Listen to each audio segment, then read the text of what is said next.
Now, Storm Watch 12 weather with meteorologist Josh Culbreth.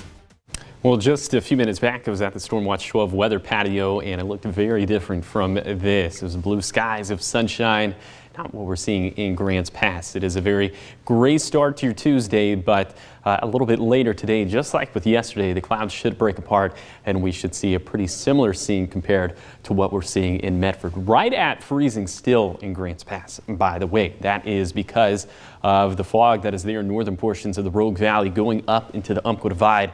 Elsewhere, visibility is looking pretty good. Air quality is a little suspect in Josephine County. That also has to do with the fog because we have this air stagnation advisory in place. That's because the air has stagnated. Of course, the atmosphere is not doing a whole lot. So pollutants, exhaust from cars, smoke from burn pits, that can get up into the atmosphere, and especially within the valleys, it just kind of stays there because there's no mixing within the atmosphere. So that's why we're seeing some reductions in air quality in part in Josephine County. So air stagnation advisory in place for the inland valleys of pretty much the entire Newswatch 12 viewing area. And this runs until 10 in the morning on Friday. So please try to limit your outdoor burning because, of course, we don't want any additional reductions in air quality.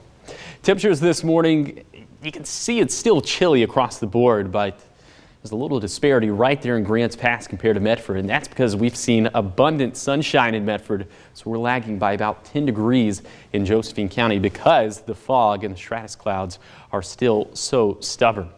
20s, 30s, and some teens still on the east side, but elsewhere temperatures in the 30s, 40s, and 50s.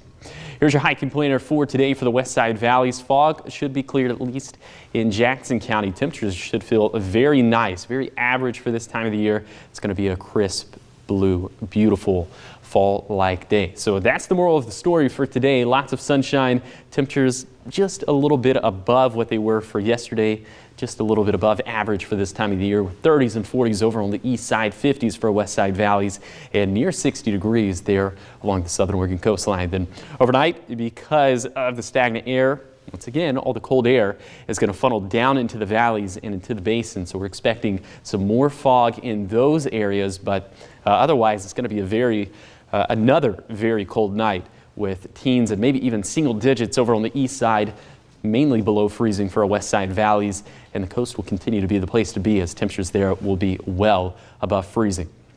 Here's your raking forecast for the next few days for the Rogue Valley, and the forecast is in essence the same all 3 days.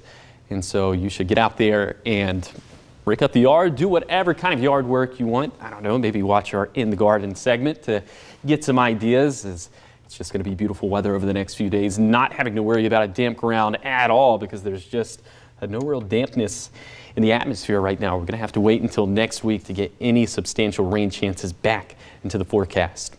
Here's your 7-day forecast along the coast. Plenty of sunshine for the next couple of days, and then we have this little disturbance. It's a dry disturbance moving through on Thursday, and I think maybe that's going to put an end to this air stagnation that we're seeing in some of our inland valleys, but we'll have to wait until Thursday for that.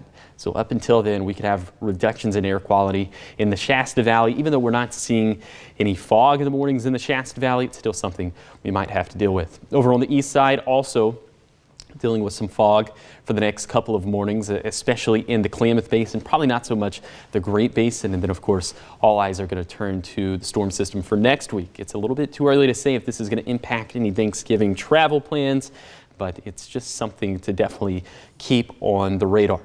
And then for the Rogue Valley, a couple more mornings of fog, and I think the storm system for Thursday will likely unstagnate the air.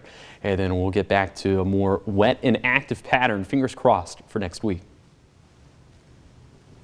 And right now, looking at where we stand after, it was like a week and a half of rainstorms. Do we need that moisture right now? What are our drought conditions looking like? Yeah, we always need rain. We always need snow. We're in this 10 to 15 year drought. So anytime you have a week like this, bad. We need more weeks like when we just had a couple weeks back. Yeah, and I mean, if it's going to be cold anyways, might as well have a storm with it. Yeah, what gives? Come on. Yeah, I don't know. I don't make the weather, so, and I know you don't either. Thank you, Josh. Of course.